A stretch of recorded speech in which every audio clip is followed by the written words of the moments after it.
Who doesn't love vampires? I mean, you got Dracula, you got other stories that are very interesting. You got Alucard, who's still Dracula, but you know what?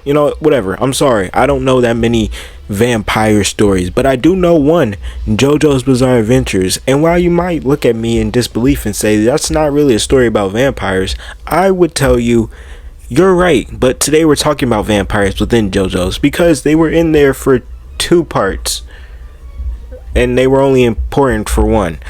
Vampires are undead creatures featured in JoJo's Bizarre Adventures. Many vampires serve as antagonists in the first 3 parts with their bloodlust to drink blood and become stronger. With Dio, the last known vampire, being defeated by Jotaro Kujo, vampires have not appeared in any part since Stardust Crusaders, possibly making them extinct.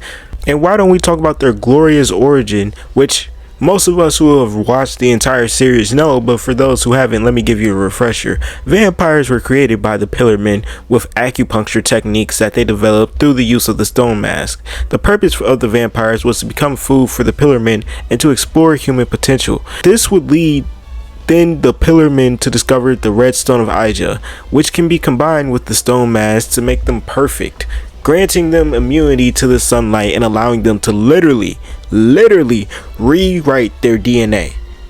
Are you shitting me? So even when we're talking about the origins of vampires, it isn't much impressive because like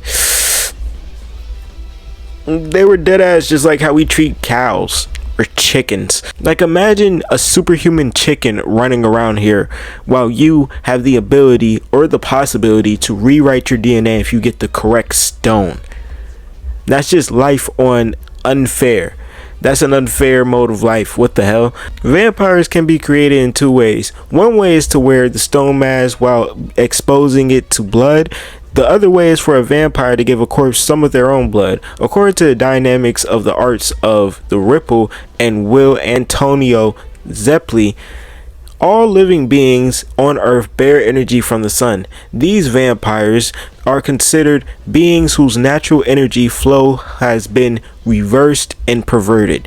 As such, the Ripple was created to fight off vampires. This process allows the user to return this flow back to normal and revive the souls of these undead vampires for one last moment before their deaths. Now with vampires, I have to be honest, the humans are lucky Ripple was created because without it, they would have been cooked 7 ways to fucking Sunday. Yeah. I ain't gonna lie, I'm getting cooked. Back in the fucking ancient Aztec era when they were stuck trying to fight off the Pillarmen. Like when the Pillarmen were just moving through the world and just killing humans, they would have been cooked. Like, don't get me wrong, they already kind of were cooked, but at least with Harmon, they kind of pushed the Pillarmen back, so like that makes it somewhat better. You know what I mean?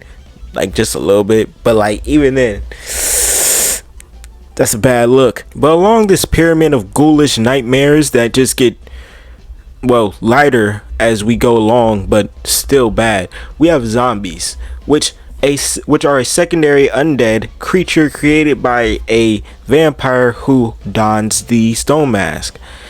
It's commonly referred to in part 1 and part 2 as a zombie.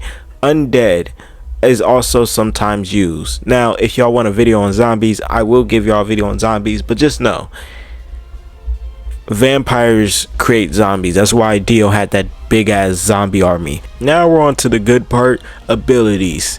And obviously they have all the basic abilities of a regular zombie, which is super strength, regeneration, blood sucking tentacles. Okay, that part's a little odd, and near immortality. But on top of that, they can create and manipulate their bodies in very unique ways, showcased by Dio. And it's also implied that vampires progress through their control of their anatomy through blood consumption, and may be the explanation behind Dio showing more impressive feats of regeneration and durability than someone such as Straizo, which makes sense because Dio was just killing people in part 1. If you go back and watch part 1 and just see how many towns he was plundering for just more blood, it was ridiculous. This is every ability Every ability discovered by Dio. Zombie slash vampire creation, flight, enhanced senses, wall crawling, space ripper stingy eyes. High level regeneration, vaporization freezing technique, fusion, flesh buds, hypnosis, teleportation, super strength, superhuman agility, immortality, blood sucking, bodily mastery, ripple, because straight so had ripple, and stands.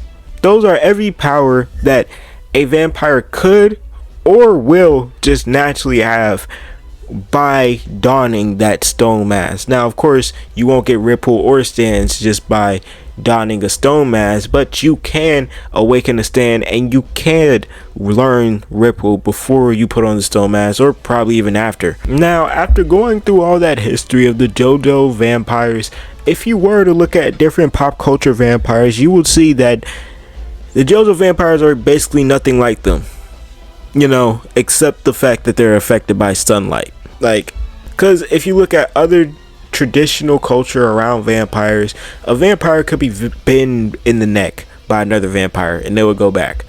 In JoJo, you're not going back. You're probably just becoming a zombie. Or even just the fact that normal vampires usually suck blood through biting the neck of their victims, and JoJo vampires usually suck blood through their hands and just stabbing you somewhere with their nails. And yeah, I can't really argue that because I still remember seeing that a fair amount. But if you did enjoy this video, make sure to like, comment, subscribe. We're on the road to 5K, so anything helps. And until next time, peace.